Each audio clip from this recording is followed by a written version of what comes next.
Assalamualaikum warahmatullahi wabarakatuh. Saya Ilham Prasetyo, absen 20. Di sini saya akan menjelaskan tentang PRRI Permesta. Latar belakang. Pasca kemerdekaan, kondisi pemerintahan belum stabil. Kesejahteraan dan pembangunan di awal kemerdekaan masih sangat sulit. Kesenjangan pembangunan di Pulau Jawa dan pulau-pulau lainnya memicu sentimen bahwa daerah dianaktirikan. Sentimen ini kemudian melahirkan upaya-upaya revolusi di daerah.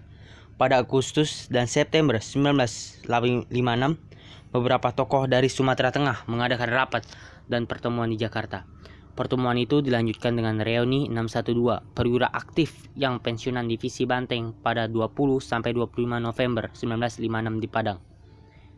Divisi 9 Banteng adalah Komando Militer Angkatan Perang Republik Indonesia atau biasa disebut APRI yang dibentuk pada masa perang kemerdekaan pada tanggal 1945 sampai 1950 dengan wilayah Sumatera Tengah, Sumatera Barat, Riau, Jambi, dan Kepulauan Riau.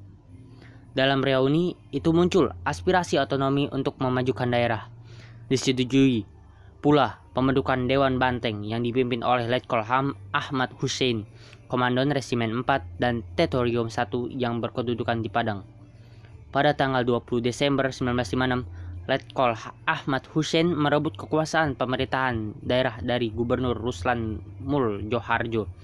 Dalihnya, gubernur yang ditunjuk pemerintah tidak berhasil menjalankan pembangunan daerah. Letkol Ahmad Hussein mengklaim Pemerintahan Revolusioner Republik Indonesia atau PRRI terbentuk sejak 15 Februari 1958. Tuntutan. PRRI mengajukan 3 tuntutan kepada pemerintah pusat, yaitu 1. Dibubarkannya Kabinet Juanda. 2. Muhammad Hatta dan Sultan Hamengkubuwono yang ke-9 membentuk pemerintahan sementara sampai pemilihan umum berikutnya akan dilaksanakan. 3. Soekarno kembali pada posisi konstitusionalnya.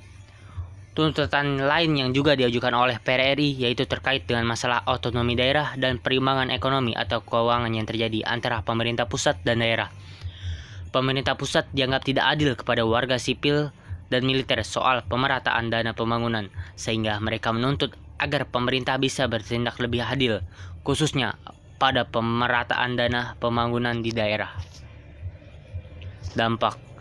Peristiwa Pemerintahan Revolusioner Republik Indonesia atau PRRI merupakan salah satu gerakan yang menimbulkan dampak negatif terhadap keberlangsungan hidup negara Indonesia. Dampak pergerakan tersebut terhadap pelaku adalah sebagai berikut. 1. Jatuhnya korban jiwa sebanyak 22.174 jiwa, 4.360 mengalami luka-luka, dan 8.072 orang menjadi tawanan. 2. Keadaan perekonomian terganggu, muncul inflasi serta deflasi. 3. Timbulnya kesadaran di kalangan pimpinan negara bahwa Negara Kesatuan Republik Indonesia atau NKRI terdiri atas wilayah kepulauan yang luas dengan aneka ragam masalah yang sering berbeda satu dengan yang lain. 4. Timbulnya perpecahan hubungan persaudaraan. 5. Kekurangan bahan makanan. Akibat dari kerusuhan yang berlangsung pada 1958 sampai dengan 1960 ini, beberapa SMA, SMP, serta universitas juga turut ditutup. Salah satunya Universitas Andalas yang baru berjalan selama 2 tahun juga harus terpaksa ditutup sebab hampir semua dosen dan mahasiswanya ikut terlibat dalam PRRI. Mendekati penghujung tahun 1960, seluruh wilayah di Sumatera Barat berhasil dikuasai oleh para tentara APRI. Para elemen sipil dan tentara diberi sebuah amnesti oleh pemerintah yang kemudian dituangkan ke dalam keputusan Presiden nomor 322 tahun 1961 pada 22 Juni 1961. Namun, amnesti tersebut tak memberi dampak.